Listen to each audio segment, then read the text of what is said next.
Assalamualaikum warahmatullahi wabarakatuh. Perkenalkan, nama saya Nur Fadila dari Universitas Muhammadiyah Mamuju, jurusan Ekonomi Pembangunan kelas B dengan NPM 2020200247. Di video ini saya akan menjelaskan tentang materi pengantar ekonomi pembangunan. Langsung saja saya akan menjelaskan pengertian dari ekonomi pembangunan. Nah, ekonomi pembangunan itu adalah suatu cabang ilmu ekonomi yang menganalisis masalah-masalah yang dihadapi oleh negara-negara sedang berkembang dan mendapatkan cara-cara untuk mengatasi masalah-masalah tersebut supaya negara-negara berkembang dapat membangun ekonominya dengan lebih cepat lagi. Nah, yang kedua, kita masuk pada pengertian pembangunan ekonomi. Pembangunan ekonomi itu adalah suatu kegiatan-kegiatan yang dilakukan untuk mengembangkan kegiatan ekonomi dan taraf hidup masyarakatnya, atau suatu proses yang menyebabkan pendapatan per kapita penduduk meningkat dalam jangka panjang. Nah, kita masuk pada perhatian terhadap pembangunan ekonomi. Nah, sebelum Perang Dunia Kedua, para ilmuwan itu kurang memperhatikan pembangunan ekonomi karena faktor-faktornya. Yang pertama, masih banyaknya negara sebagai negara jajahan, dan yang kedua, kurang adanya usaha dari tokoh masyarakat untuk membahas pembangunan ekonomi, lebih mementingkan usaha meraih kemerdekaan dari penjajah. Nah, yang ketiga ini ada para pakar ekonomi lebih banyak menganalisis kegagalan ekonomi dan tingginya tingkat pengangguran atau depresi berat. Nah, pasca Perang Dunia Kedua ini banyak negara memperoleh kemerdekaan. Contohnya seperti India, Pakistan, Filipina, Korea, dan tentunya Indonesia. Nah, perhatian terhadap pembangunan ekonomi mulai berkembang disebabkan oleh 3 faktor. Yang pertama, negara jajahan memperoleh kemerdekaan, dan yang kedua, berkembangnya cita-cita negara yang baru merdeka untuk mengejar ketertinggalannya di bidang ekonomi. Nah, yang ketiga, adanya keinginan dari negara maju untuk membantu negara berkembang dalam mempercepat pembangunan ekonomi. Kita masuk pada penggolongan negara. Yang pertama, berdasarkan pada tingkat kesejahteraan masyarakat, itu yang pertama ada negara dunia 1, yaitu adalah negara maju yang melingkupi Eropa Barat, Inggris, Prancis, Belanda, Portugis, Jerman Barat, Amerika Utara, dan Kanada. Nah, yang kedua negara dunia 2, yaitu negara maju juga. Nah, itu ada di Eropa Timur yang meliputi Rusia, Polandia, Jerman Timur, Cekoslowakia. Nah, yang ketiga ada negara dunia 3, yaitu negara sedang berkembang atau negara selatan. Nah, sebagian besar Asia, yaitu tetapi kecuali Jepang, Afrika, Amerika Latin, Amerika Tengah, dan Selatan. Dan sekarang kita masuk pada penjelasan pertumbuhan ekonomi. Nah, pertumbuhan ekonomi itu ada 2, yaitu kenaikan GDP tanpa memandang tingkat pertambahan penduduk dan perubahan struktur organisasi ekonomi. Nah, yang kedua ini ada pertumbuhan ekonomi menyatakan perkembangan ekonomi negara maju. Nah, sekarang kita masuk pada metode perhitungan pendapatan nasional. Ada 3 metode. Yang pertama, metode produksi, yang kedua metode pendapatan, dan yang ketiga metode pengeluaran. Nah, kita masuk pada sektor produktif perhitungan pendapatan nasional, ada 12 sektor. Yang pertama, pertanian, industri pengolahan, pertambangan dan galian, listrik, air dan gas, bangunan, pengangkutan dan komunikasi, perdagangan, bank dan lembaga keuangan, sewa rumah, pertahanan, dan jasa lainnya. Dan kita masuk pada penjelasan pendapatan per kapita per tahun. Perlu diketahui untuk yang pertama, kita perlu untuk membandingkan tingkat kesejahteraan masyarakat dari masa ke masa. Dan yang kedua, kita perlu membandingkan laju perkembangan ekonomi antara berbagai negara. Dan yang terakhir, kita perlu melihat berhasil tidaknya pembangunan ekonomi di suatu negara.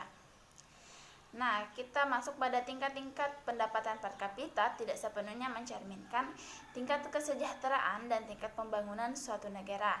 Karena yang pertama, kelemahan-kelemahan yang bersumber dari ketidaksempurnaan dalam menghitung pendapatan nasional dan pendapatan per kapita. Pertama itu ada kelemahan metodologis dan statistis dalam menghitung pendapatan per kapita dalam nilai mata uang sendiri maupun mata uang asing. Nah, yang kedua itu terjadi penafsiran yang salah atau terlalu rendah negara miskin karena jenis-jenis kegiatan di negara miskin terdiri dari unit-unit kecil dan tersebar di berbagai pelosok sehingga tidak dimasukkan dalam variabel perhitungan pendapatan nasional. Nah, yang terakhir ada nilai tukar resmi mata uang suatu negara dengan valuta asing tidak mencerminkan perbandingan harga kedua negara walaupun dalam teori dikatakan nilai tukar ini menyatakan harga.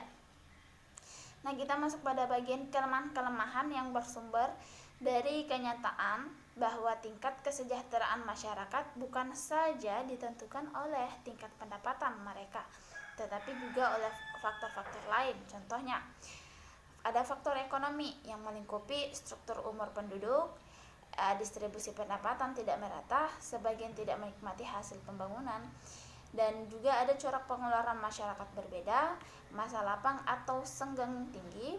Yang terakhir ada pembangunan ekonomi tidak hanya untuk meningkatkan pendapatan masyarakat, tetapi juga harus mengurangi jumlah pengangguran.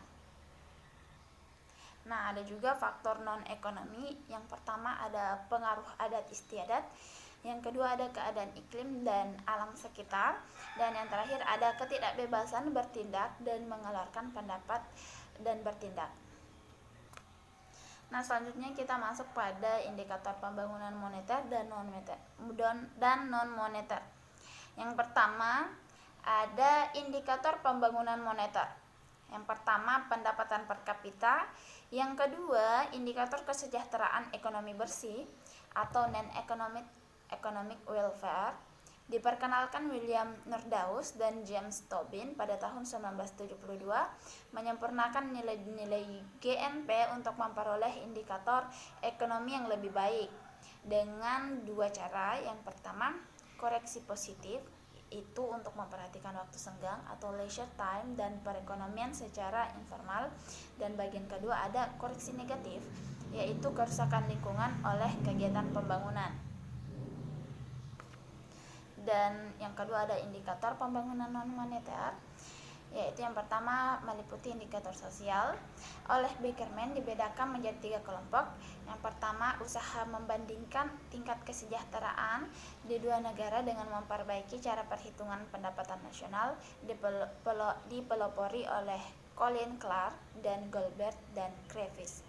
Dan yang kedua ada penyesuaian pendapatan dibandingkan dengan mempertimbangkan tingkat harga berbagai negara. Dan yang ketiga untuk usaha membandingkan tingkat kesejahteraan dari setiap negara berdasarkan data yang tidak bersifat moneter atau non-monetary indicators. Nah, yang bagian kedua ada indeks kualitas hidup dan pembangunan manusia, dan yang ketiga ada indikator campuran.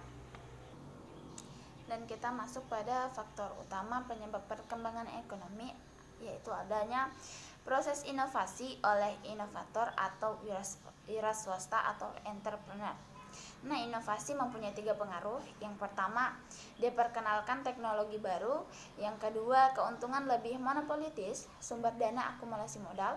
Yang ketiga, timbul proses peniruan atau imitasi meniru teknologi. Dan ada juga faktor-faktor penunjang inovasi. Yang pertama ada diperkenalkannya produk baru yang sebelumnya tidak ada, dan yang kedua diperkenalkannya cara produksi baru. Yang ketiga pembukaan daerah pasar baru. 4 penemuan sumber bahan mentah baru. Yang kelima perubahan organisasi industri, efisiensi industri. Nah, kita harus mengetahui syarat-syarat terjadinya inovasi, yaitu adanya calon pelaku inovasi, inovator, dan wira swasta dalam masyarakat.